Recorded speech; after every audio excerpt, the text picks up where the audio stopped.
রি-ইন্স্যুরেন্সের উপর 5% যে ট্যাক্স কমাইছে, এটা হয়তো কোম্পানিগুলোর জন্য একটা সাময়িক সুবিধা, বা তাদের একটা আয় বাড়বে বা পরিচালন বাড়বে, এই টাকা দিয়ে তারা অন্যান্য খরচ করতে পারবে, কিছু টাকা সেভ হবে। তো মোটা দাগে বিমা খাতে বাজেটে আসলে নতুন কিছুই নাই, এবং গত 5-7 বছর ধরে আমরা দেখতেছি বাজেটে বিমার উপর একটা শব্দও থাকে না। তবে এবার আসার কথা হলো যেটা যে একটা অন্তত একটা খাতের ট্যাক্স কমিয়েছে।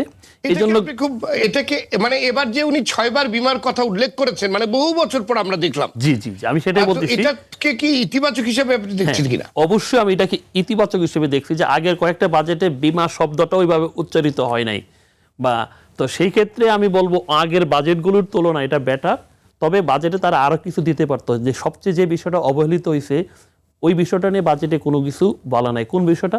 এই যে গ্রাহকদেরকে যে বিমা কোম্পানিগুলো তাদের যে ক্লেম সেটেল করতে পারছে না, এই ক্ষেত্রে বাজেটে একটা প্রণোদনা রাখা দরকার ছিল। যেহেতু ব্যাংকগুলোকে মানে বাঁচিয়ে রাখার জন্য সরকার থেকে নানান ধরনের প্রণোদনা দিচ্ছে, নানান উদ্যোগ নেওয়া হচ্ছে, কিন্তু হাজার হাজার বা আমি বলবো লাখ লাখ গ্রাহক যে তাদের বিমা দাবি ম্যাচিউর হওয়ার পরও কোম্পানিগুলো বিমা দাবি দিতে পারছে না। তো এই যে একটা গ্রাহকরা তাদের ইয়াটা পাচ্ছে না, কি বলে, যে বিমার ম্যাচুরিটির পরে যে তাদের যে অর্থটা ফেরত পাচ্ছে না, এতে করে এই খাতে একটা বড় ধরনের ক্রাইসিস সৃষ্টি হয়েছে।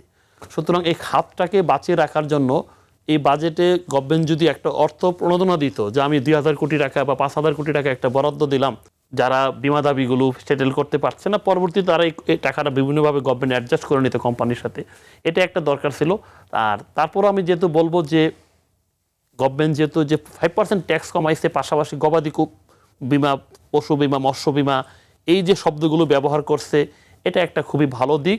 এবং তাতে মনে হয় যে গভর্নমেন্ট আগামীতে বিমা খাতের উপর একটা গুরুত্ব দিবে, যেহেতু এবার প্রথমবারের মতো বাজেটের নানান জায়গায় বিমা নিয়ে কথা বলা হয়েছে। তবে আমি এটাকে ইতিবাচক হিসেবে দেখছি। আর ওভারঅল যে বাজেটটা, আমি মনে করি এই বাজেটটা অনেকটা ট্যাক্স রিলিক্স, মানে সব খাতে ট্যাক্সের ছাড় দেওয়া হয়েছে, এটা একটা খুবই ভালো। পাশাপাশি বাজেটের করের আওতাটা বাড়ানো হয়েছে। আমাদের মানে বাজেটগুলো অনেকটা এরকম হইতো, বা এনবিআর যে ট্যাক্সটা আহরণ করতো, যিনি ট্যাক্স দিচ্ছেন তাকে বারবার ধরা হয়, যে তার কাছ থেকে আরও নাও। এটা আমার মনে হয় গভর্নমেন্ট এবার এটা থেকে বের হয়ে আসা মানে অনেক ক্ষেত্রে ট্যাক্সের ছাড় দিচ্ছে, পাশাপাশি ট্যাক্সের আওতা বাড়ানোর একটা চেষ্টা করছে।